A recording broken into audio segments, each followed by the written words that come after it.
It was the summer of 1914. Across Europe, children played in the streets. Farmers tended their fields.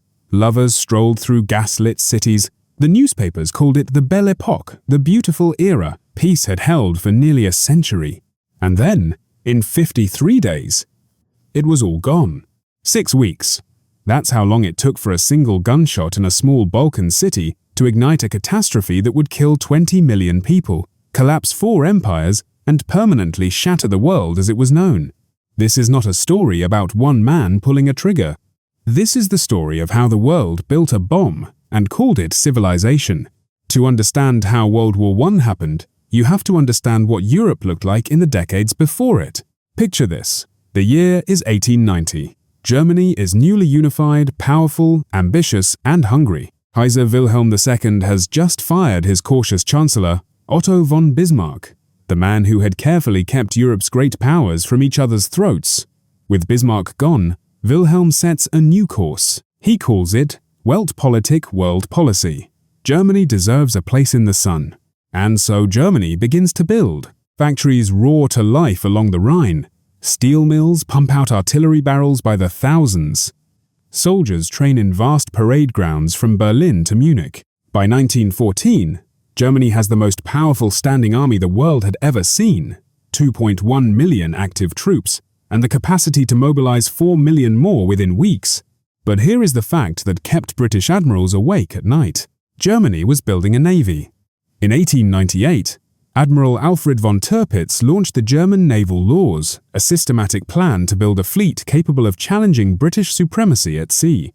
Britain, an island nation whose entire empire depended on controlling the oceans, saw this as an existential threat. What followed was one of history's most famous arms races. Britain launched HMS Dreadnought in 1906, a battleship so revolutionary it made every other warship in the world instantly obsolete. She was faster, more heavily armored, and carried guns that could destroy an enemy from over 10 miles away. Germany immediately began building their own dreadnoughts. By 1914, Britain had 29 Dreadnought-class battleships. Germany had 17. Both nations were spending fortunes they could barely afford, building weapons they prayed they would never use. And here is something that rarely makes it into history books. In 1912, British and German diplomats came breathtakingly close to an agreement that might have stopped the naval arms race entirely. The Haldane mission, named for British War Secretary Richard Haldane, travelled to Berlin to negotiate a fleet limitation treaty. Kaiser Wilhelm rejected it. He wanted the fleet. He wanted the power. That failed negotiation was the last real chance to pull back. Meanwhile, France had rebuilt its army after the humiliating defeat in the Franco-Prussian War of 1871. Russia was modernizing, building railways deep into its vast territory, railways that could move armies to any border within weeks. And even tiny Austria-Hungary maintained a force of over 500,000 men. By 1914, the great powers of Europe had spent the equivalent of trillions of modern dollars on their militaries. They had built weapons of unprecedented destructive power. What they had not built was any serious plan for peace. There is a concept that military historians call the alliance trap, and Europe in 1914 was the most perfect example of it in human history. It began, ironically enough, with a man trying to prevent war. Otto von Bismarck, the Iron Chancellor of Prussia, understood something that his successors would forget. A unified Germany was powerful enough to frighten all its neighbors simultaneously. So he created a brilliant, if dangerously complex, web of alliances designed to isolate France, Germany's most natural enemy, and keep everyone else tied to Berlin. When Bismarck was dismissed in 1890, Kaiser Wilhelm began dismantling that careful web. He let the reinsurance treaty with Russia lapse. Russia, suddenly without a German alliance, looked westward and found France waiting with open arms. In 1894, France and Russia signed a military alliance. If either was attacked, the other would come to its aid. Germany responded by deepening its ties with Austria-Hungary in the Dual Alliance, later joined by Italy to form the Triple Alliance. Now, step back and look at the map of Europe. In the west, France. In the east, Russia, both aligned against Germany. Germany, now terrified of fighting a war on 2 fronts simultaneously, developed a plan, the Schlieffen Plan, that called for a lightning-fast defeat of France in the west, then a rapid redeployment east to face Russia before it could fully mobilize. The plan required invading neutral Belgium. Neutral Belgium, whose neutrality had been internationally guaranteed since 1839, including by Britain.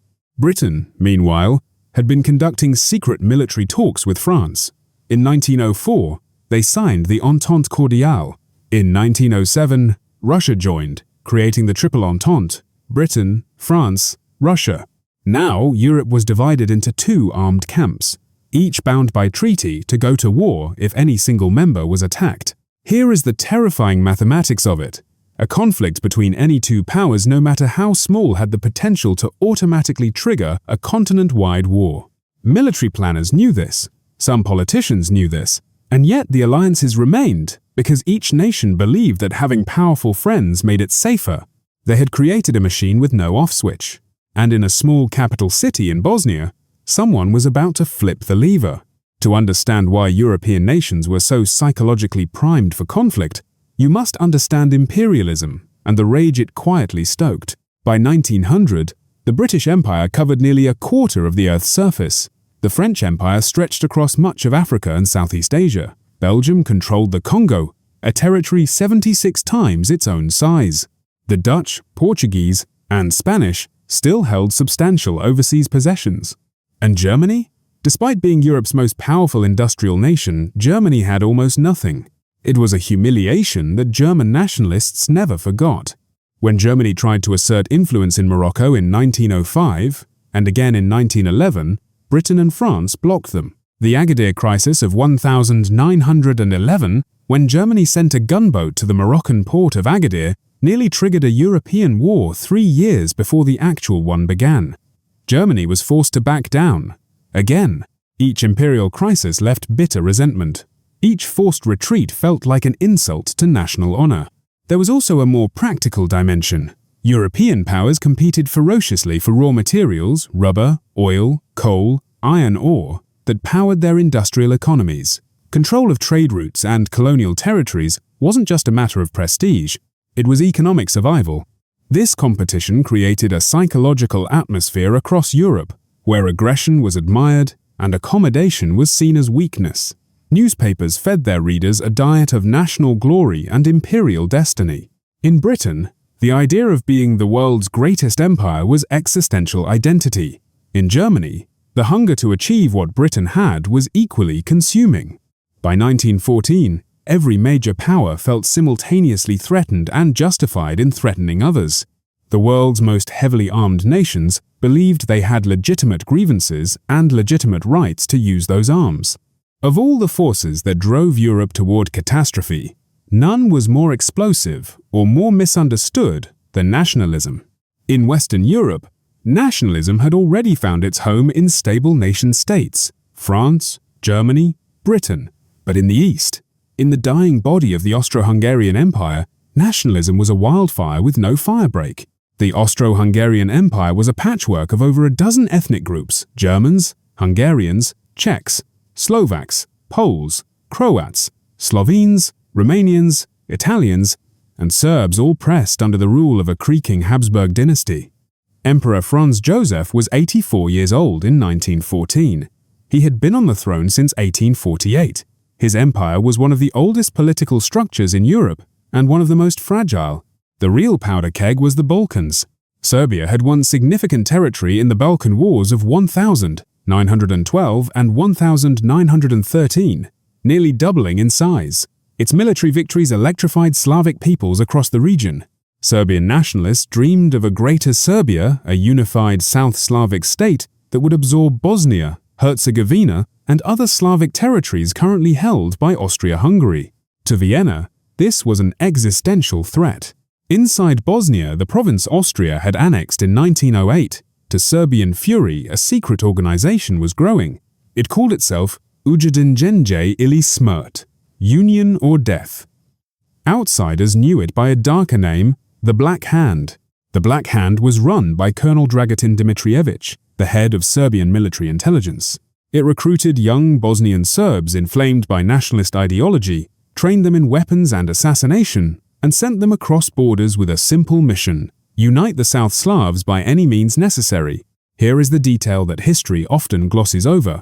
By the spring of 1914, Serbian Prime Minister Nikola Pasic had received intelligence suggesting that a plot was being organized against Austro-Hungarian officials. He attempted to warn Vienna through diplomatic channels.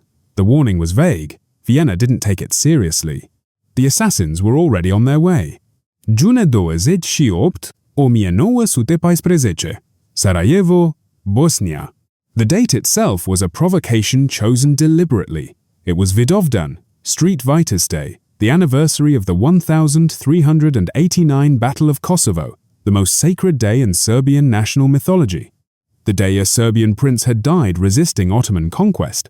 Archduke Franz Ferdinand, heir to the Austro-Hungarian throne, and his wife Sophie were in the city on an official visit. He had been warned. His security briefing noted elevated nationalist tensions.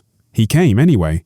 7 assassins were positioned along the Époque, the route of the Archduke's motorcade. All were young teenagers and men in their early 20s, recruited and armed by the Black Hand. The first attempt failed. A bomb thrown by one conspirator bounced off the Archduke's car and exploded under the following vehicle, wounding several people. The Archduke's motorcade accelerated away. Most of the assassins fled or were captured. One of them, a 19-year-old named Gavrilo Princip, believed the mission had failed. He walked to a nearby deli on Franz Joseph Street to buy something to eat. Then, fate intervened. The Archduke's driver, after completing the official program, made a wrong turn. He pulled onto Franz Joseph Street directly in front of Gavrilo Princip. The driver realized the error and began to slow the car to reverse. Princip was 5 feet away. He stepped forward. 2 shots. The Archduke was struck in the jugular vein. Sophie was struck in the abdomen. Within the hour, both were dead. Sophie's last words, heard by those in the car, were to her husband, Sophie, sterbe nicht. Bleib am Leben. Sophie, don't die. Stay alive for our children. The Archduke, blood flooding his dress uniform, kept repeating, Es ist nichts. It is nothing. It was, in fact, everything. Newspaper presses across Europe roared to life. In Vienna, the grief was real, but so was the opportunity. Austrian hardliners had long wanted a pretext to crush Serbia. They had it now. What followed the shots in Sarajevo is one of history's most chilling examples of how quickly rational men can create an irrational catastrophe. Austria-Hungary spent 3 weeks preparing its response. On July 23, it delivered Serbia an ultimatum with 15 demands so humiliating they were designed to be rejected. Serbia, remarkably, accepted 13 of them. Austria declared it insufficient and broke off diplomatic relations. What Austria's leaders did not know or chose not to care about was that Germany had already given them what historians call a blank check. Kaiser Wilhelm, in a reckless act of bravado, had told Austria-Hungary it could count on German support whatever action it decided to take against Serbia. A blank check. For whatever action. Germany assumed Russia would not intervene. Germany was wrong. Russia, as the self-declared protector of Slavic peoples, could not allow Serbia to be crushed. On July 30th, Tsar Nicholas II ordered general mobilization. Now the alliance machine engaged. Germany demanded Russia halt its mobilization. Russia refused. Germany declared war on Russia on August 1st. France, bound by the Franco-Russian alliance, began mobilization. Germany declared war on France on August 3rd. The Schlieffen plan required invading Belgium. German troops crossed the Belgian border at dawn on August 4th. Britain, guardian of Belgian neutrality under the Treaty of London, issued Germany an ultimatum: withdraw from Belgium by midnight. Germany did not withdraw. At 11 p.m. on the 4th of August 1914, the British Empire entered the war. Within 6 weeks of 2 shots in Sarajevo, the following nations were at war: Austria, Hungary, Serbia, Russia, Germany, France, Belgium, and Britain, along with their combined global empires stretching across every continent on Earth. Here is the detail that haunts every historian who studies this period. None of the leaders who made these decisions in those final days truly believed they were starting a world war. They believed they were managing a regional crisis. They believed the system they had built would protect them. They believed the war, if it came, would be over by Christmas. German soldiers wrote, "Auf nach Paris," on to Paris on the sides of the trains carrying them to the front. French soldiers rode east singing La Marseillaise. British volunteers queued around city blocks to enlist, terrified the war would end before they could get in. None of them came home the same. Most of them didn't come home at all. Epilogue, the lesson of 1914. The First World War did not begin with evil men plotting destruction.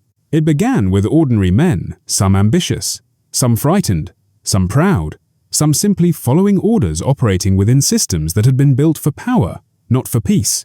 The arms race created weapons looking for wars to justify them. The alliance system turned every local conflict into a continental crisis.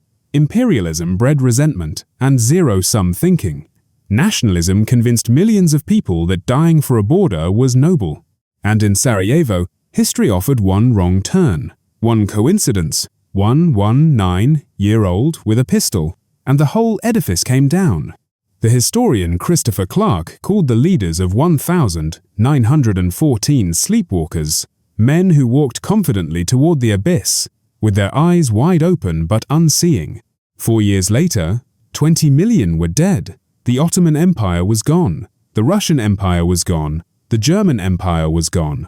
The Austro-Hungarian Empire, the one Franz Ferdinand had been heir to, was gone. The world they had all been fighting to protect no longer existed. If the story of World War I teaches us anything, it is this. The systems we build, the alliances we form, the weapons we stockpile, the nationalism we inflame, do not obey the intentions of their creators. They obey their own logic. And that logic, if we are not careful, always leads to the same place. The lamps are going out all over Europe. We shall not see them lit again in our lifetime.